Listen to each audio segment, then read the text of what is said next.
Get Set Radio! This last album wasn't your best-selling one. ご機嫌いかがでショータイム Hey, what is up, ECAV? Welcome to the Game Corner. My name is Joe. I am your host, and I mean, there's not really much more to say than that. Let's jump right into this. See, I am waiting to get home so that I can play Yakuza Kiwami because that happened to come out on Tuesday. And I'm pretty sure I mentioned that on Tuesday, but I mean, I don't remember. I barely remember what I ate for lunch. So, I haven't actually had a chance to play it yet. It is sitting at my house. I've been too busy to play it, but tonight I get to play it, and I'm looking forward to it. If you've never played a Yakuza game, here's basically how they work out. You play as Kazuma Kiryu, the strongest man to ever exist. They don't call him that, but he's basically, he is that. That's what he is. Let me put it this way. Have you ever played a game where you beat up 1,000,000 guys, but it doesn't really act like the story, the cutscenes and everything, they don't really act like you beat up that 1,000,000 guys. It's just, they're just there for gameplay. They're not canon. Uncharted is a really good example of that, where Nathan Drake, if looked at in context of the gameplay with the story, Nathan Drake is a horrible, awful murderer because he has killed graveyards full of men. They're all dead, all by his hands. But that's not really canon because it doesn't actually happen in the story. Those people are just there for the, they're just there for the gameplay. They're there so you have something to do, so you have some enemies to take on. Yakuza is the opposite of that. Kiryu beats up thousands upon thousands of people, just straight up with his fists, just takes them out. And that's all canon. Kiryu, in universe, is known as that guy that sometimes just shows up every once in a while and beats up 1,000 people. So Kiryu works for the Dojima family. And if you've never heard of the Yakuza, if you don't know what they are the Japanese mafia, basically. They work out of Japan. They run most of their businesses, mostly entertainment businesses, but the Yakuza have their fingers in a lot of pies, especially in video games.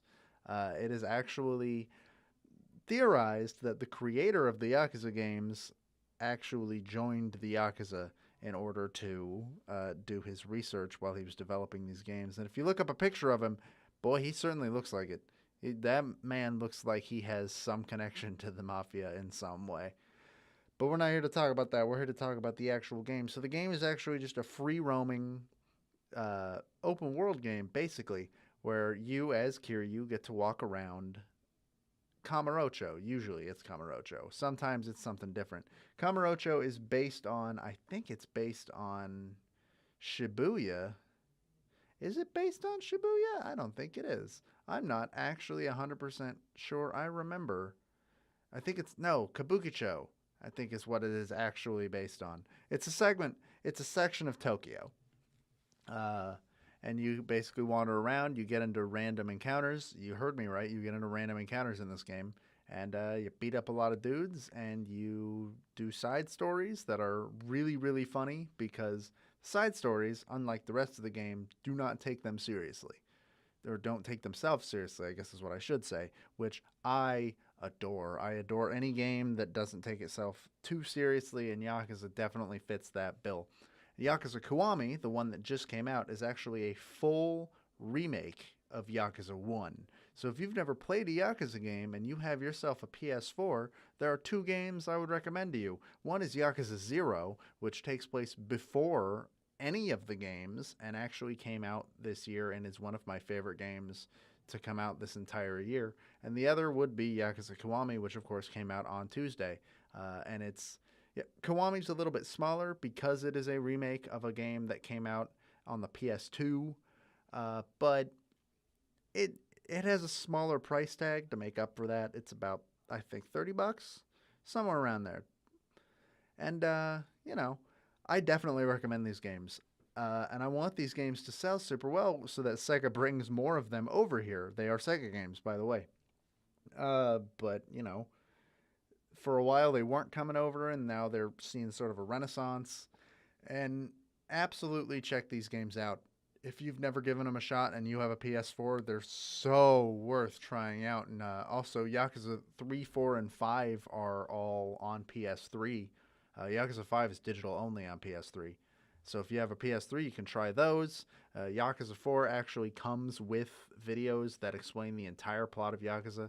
But anyways, we're done talking about Yakuza. Let's talk about something else. Let's talk about the first song that we're going to play today. And that is, we're going to play the main theme of Pacific Rim. Now, if you've never heard of Pacific Rim, change that. Go watch that movie. I'm not going to pretend that it is a fantastic movie. I'm not going to pretend that it has this beautiful story or anything like that. Pacific Rim is just, at its core, a movie about giant robots beating up giant monsters. And we're going to play the main theme of the movie, which is my favorite piece on the entire soundtrack, mainly because it just feels like it comes from this movie about kaiju and mechs fighting. And you can probably hear that if you listen real closely. So please enjoy Pacific Rim.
the Game Corner. That was Moon Revenge from the Sailor Moon R movie. I love Sailor Moon to the point where I used to run a show where we would riff over Sailor Moon and sort of poke fun at it. And it was obviously all out of love because Sailor Moon is great. That show deserves all the love that it gets. It deserves all of the titles that it gets. And my friends and I just really, really, really loved it. So we did that entire thing. We did it for a couple of years, and we made it, I believe, almost to the end of the S season, which then we ended up stopping because life caught up with us, which is, unfortunate, but it happens. And in fact, that song is especially special to me because we actually recorded our own cover of it, and it's terrible. None of us can sing, but we did it as a joke after we riffed on the movie that it came from. We recorded it and incorporated it into the credits, and it was super fun. And maybe one day, if people want to hear it, I will put it on this show. Let me tell you right now, though, you don't want to hear it. It sounds horrible. Only two people in that group could sing, and I was not one of them. And it was a group of like 5 people. So you don't want to hear it. Just put it out of your mind. Put it out of your mind. You are not destined to hear it. But yeah, I love Sailor Moon. Sailor Jupiter is obviously the best of them all. If you have problems with that, don't at me because you're wrong. And let's get on to the next song, shall we? Next song is actually from a fighting game based on one of my favorite franchises of all time. And you're going to hear a lot more of this franchise over the course of this semester and over the course of this year. Let me tell you. It is Persona 4 Arena Ultimax. It is the sequel to Persona 4 Arena. And I love the Persona series, and I love the fighting games, and I don't love Dancing All Night. I think Dancing All Night was, other than the soundtrack, it didn't really give much. And some of the story is super good. Because it was still some of the Persona writers, and they're still pretty good at what they do.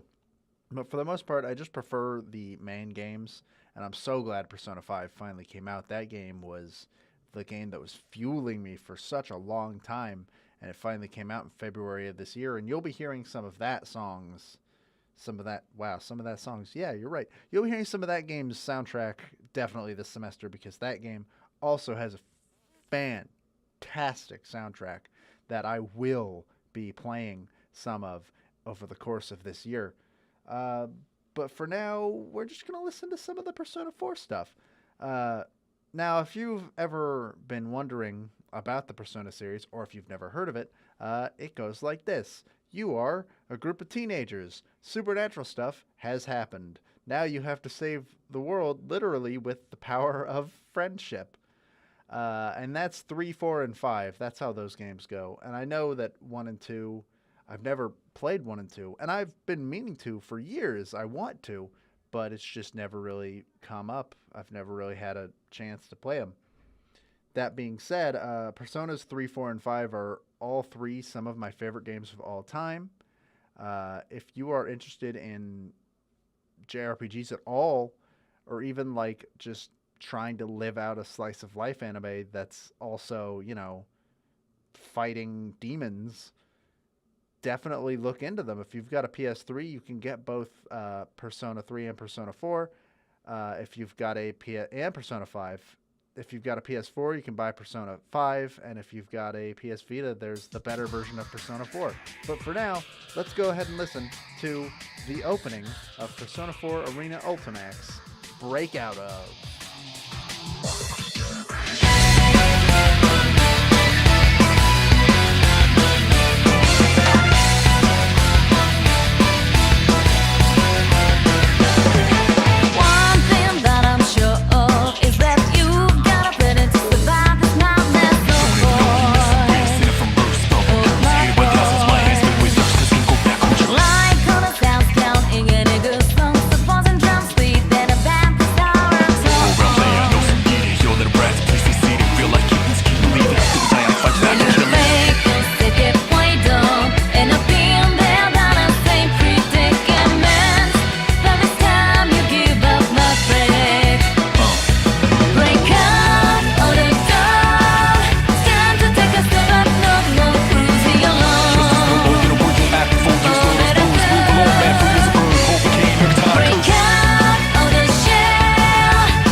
you're probably gonna go wrong. Take what is mine, I don't get it. They all stay so repellent. Mine, I mean, just mine, repellent. Day might be any other day, but I don't wanna waste another day. 20 million, I can see you now to buy. Coffee D, I'm with Friday, that you see you completely What it different. is, it's never certain. So strong when I think I'll turn around the face. I'm never going to give up. Break up of your head.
Game Corner. That was Neos City from Pokken Tournament.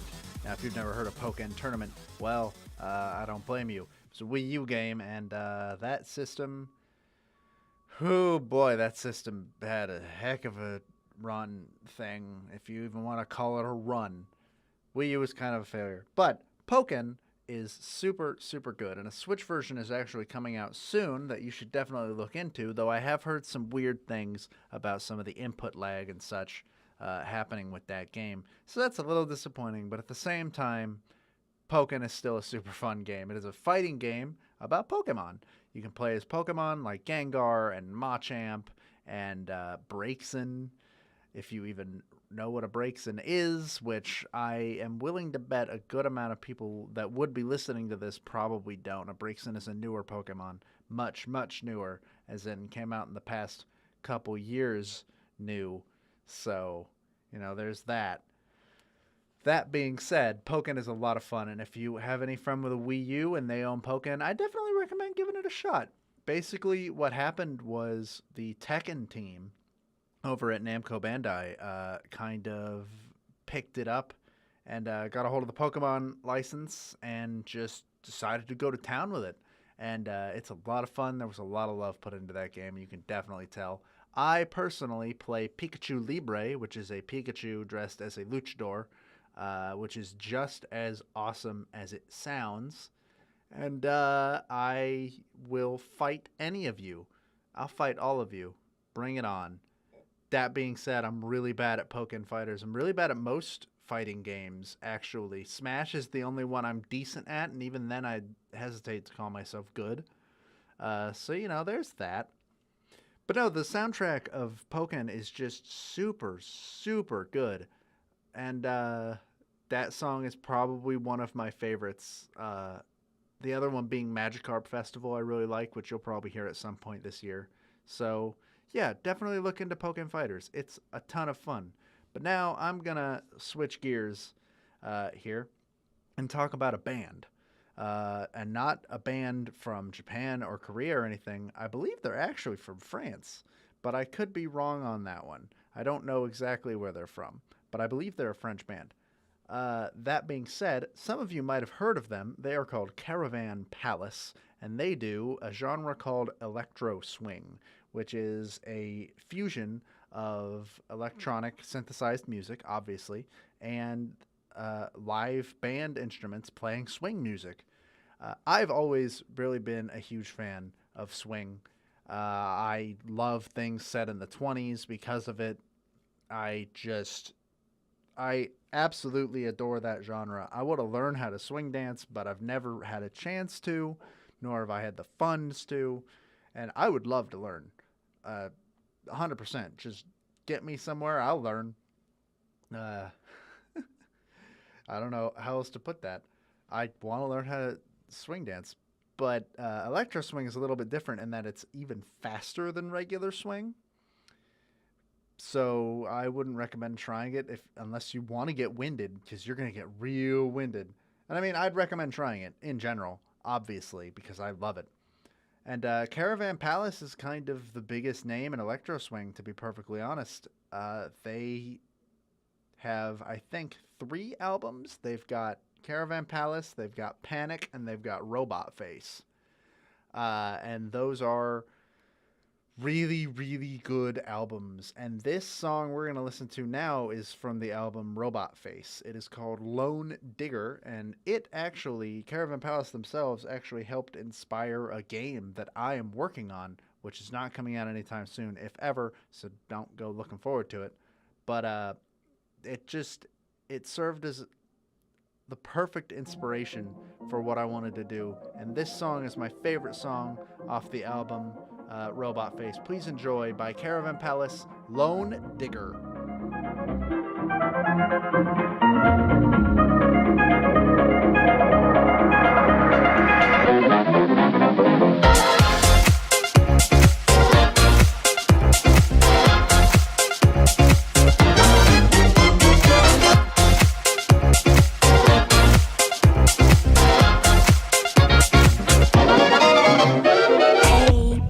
What you thinking? Leave that on record spinning. You feel the rhythm going. Legs ain't got time to lay low. Your knees are bending, so it's time to get up and let go. Hey, mama, how's it going? Can see your body moving. Don't leave the party dying.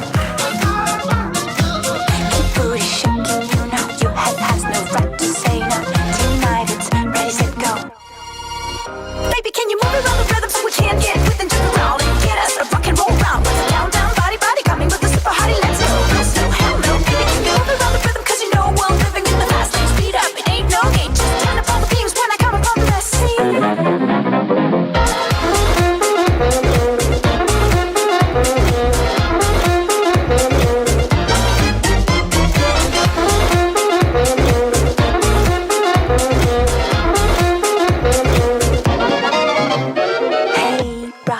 You thinking that good old sound is ringing? They don't know what they're missing. Legs ain't got time to lay low. Your knees are bending, so it's time to get up and let go. Hey, brother, listen steady. Put down your drink, you ready? It's hot when things get messy. Keep booty shaking, you know your head has no right to say no.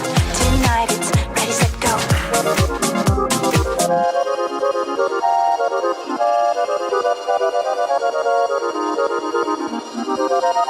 Baby, can you move around the rhythm so we can get with and turn around and get us a rock and roll round? Down, down, body, body, coming with the super hottie, let's go. No slow, hell no. Baby, can you move around the rhythm? Cause you know we're living in the fast lane. Speed up, it ain't no game. Just turn up all the beams when I come upon the scene.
Hey, welcome back to the Game Corner, and unfortunately, we are out of time.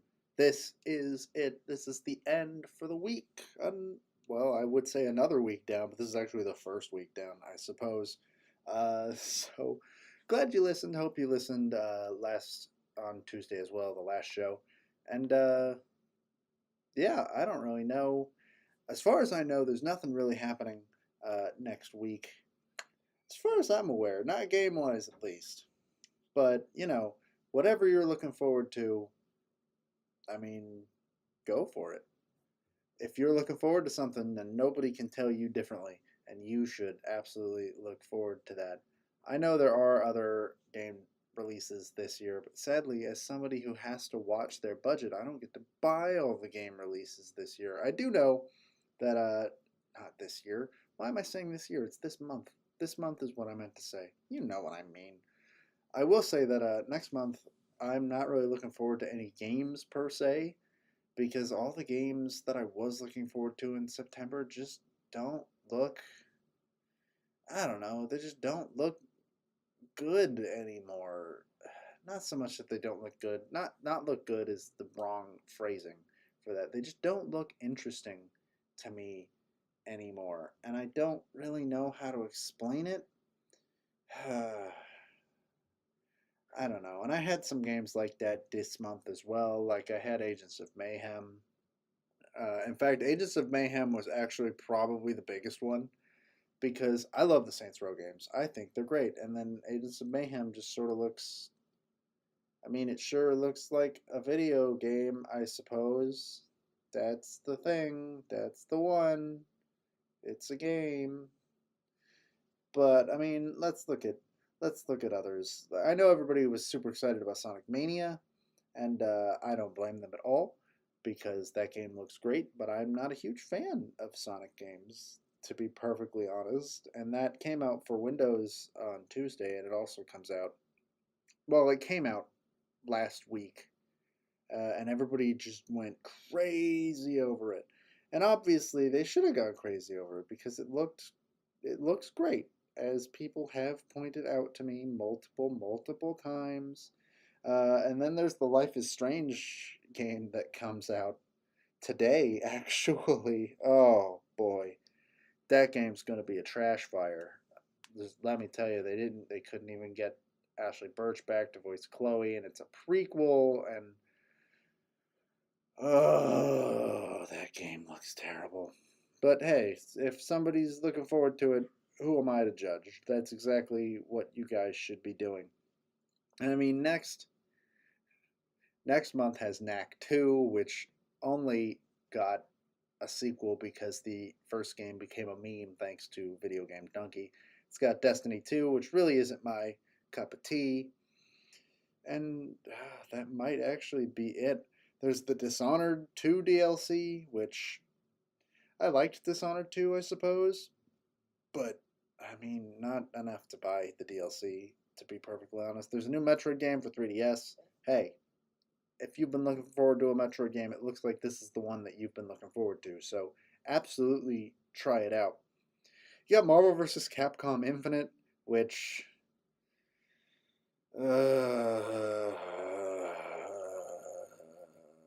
they have done everything in their power to mess up what I would have considered a slam dunk 2 years ago. And I don't understand how they did it. I don't get it. I don't get it, Capcom. How did you do it? If you don't know what I'm talking about, you're better off not knowing at this point.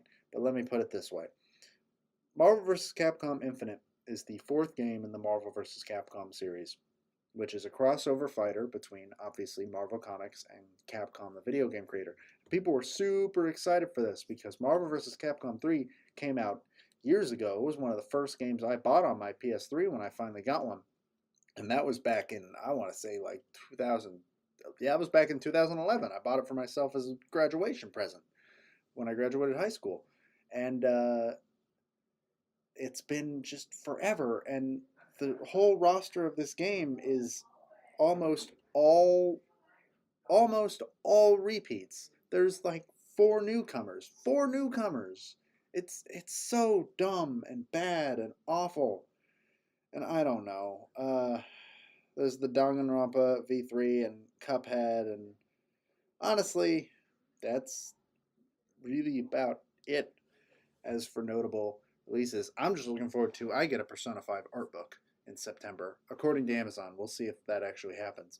Anyways, let's close off this show with our last song of the day, and that is Utada Hikaru. Now, if you've never heard of Utada Hikaru, you're American, so I don't blame you. Some people might have heard of Utada Hikaru if they've played Kingdom Hearts, because she does the opening songs of both Kingdom Hearts games. Of all the Kingdom Hearts games, actually, even though she's only written 2 and they've just reused a bunch of them. You know, it's just how it goes. And she's a super talented Japanese artist. She's really, really good at singing, and I guess she does these streams. I don't know the full context of this. She does streams where she just does a live performance online. And during one of these, she just broke into Green Day's Boulevard of Broken Dreams, and that's what we're going to listen to now because it's incredible. It's an incredible cover. She is so good. The problem with Japanese artists singing in English is the same problem that you get when you have English artists singing in Japanese, or English artists singing in any language they do not naturally speak, which is usually, you can tell that they do not speak that language. But Utada Hikaru is so good at singing English lyrics that she just blows all of that out of the water. So I hope you enjoy Utada Hikaru's cover of Boulevard of Broken Dreams. and I will see you all next week. Bye-bye! I walk the